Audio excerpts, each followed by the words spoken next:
All right, well, with the hurricane season officially underway, are we really ready? There is a new report that shows our nation is still not prepared to handle disaster situations such as last year's Katrina or even another 9/11. Joining us this morning to talk more about the improvements that really need to be made to our communication systems is Stephen Jones, Executive Director of the First Response Coalition.org. Good morning to you, Stephen. Good morning. Well, NOAA, as we just heard and have heard this week, is predicting about 9 hurricanes that will hit the North Atlantic, with about 5 of those reaching a Cat 3, which is the strength of Katrina when she hit the Gulf. In your opinion, are the first responders, those rescue teams first to a disaster, ready for what could be brewing this hurricane season? When it comes to first responder communications, unfortunately, the answer is no. In cities and towns throughout America, actually, first responders still can't effectively communicate. First Response Coalition did a report that assessed how prepared states were in the southeast hurricane-prone region.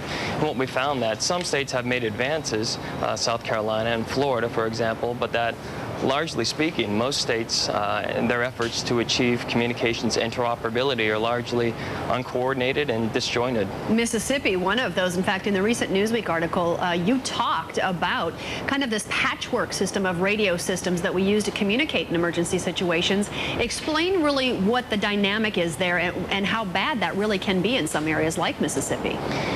We found that Mississippi has approximately 40 different radio systems in use throughout the state and no statewide communications system. What that means is that you have 40 different radio systems all being employed by different first responders throughout the state.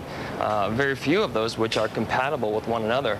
So in essence, first responders aren't able to effectively communicate with one another, and as the saying goes, when they can't communicate, they can't coordinate their efforts.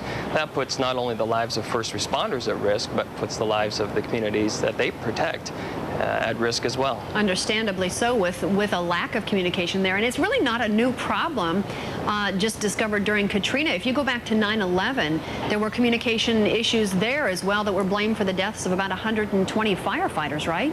That's correct. On September 11, the New York City firefighters and police operated on different radio frequencies. The New York police issued the order to evacuate the towers.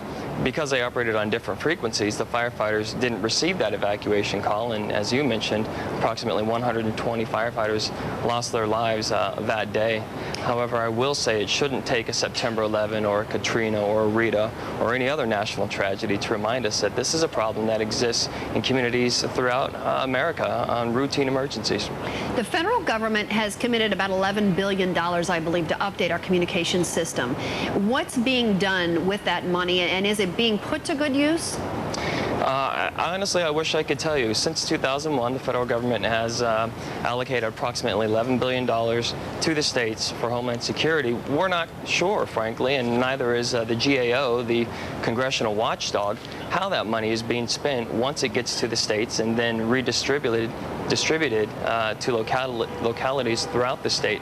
Basically, there's no mechanism to assess where the money is being allocated to, how it's being spent, or how effectively it's being put to use to solve the emergency communications crisis. So, Stephen, as the Executive Director of First Response Coalition, what do you want to see happen in the next 12 months even, as we move forward and really try to create one type of communication system we can all be on? Well, if we're serious about protecting first responders and protecting our communities, then a couple of things need to happen. First off, the Department of Homeland Security needs to complete its National Interoperability Baseline Survey. This is a survey that was supposed to be completed last year, but won't be completed now until late this year, 5 years after September 11, and probably well into the '06 hurricane season. There also needs to be collaboration and coordination between the federal government and states and localities to develop regional communications systems. You have to have that local and state input. Those are the people with the knowledge on how to effectively establish these communication systems. And then also we need to do a better job of tracking the money. As I mentioned, we have no idea how the money is being spent right now once it gets to the states and down to the localities. We need to have a greater transparency and some mechanism that allows us to determine how that money is being spent. Stephen Jones, Executive Director of FirstResponseCoalition.org. Thank you for joining us this morning. We appreciate it. Thank you. All right, time now, let's see, it's just about 9:11, and time to get a check on today's news. Gwen Owens is at the news desk with more on the stories at the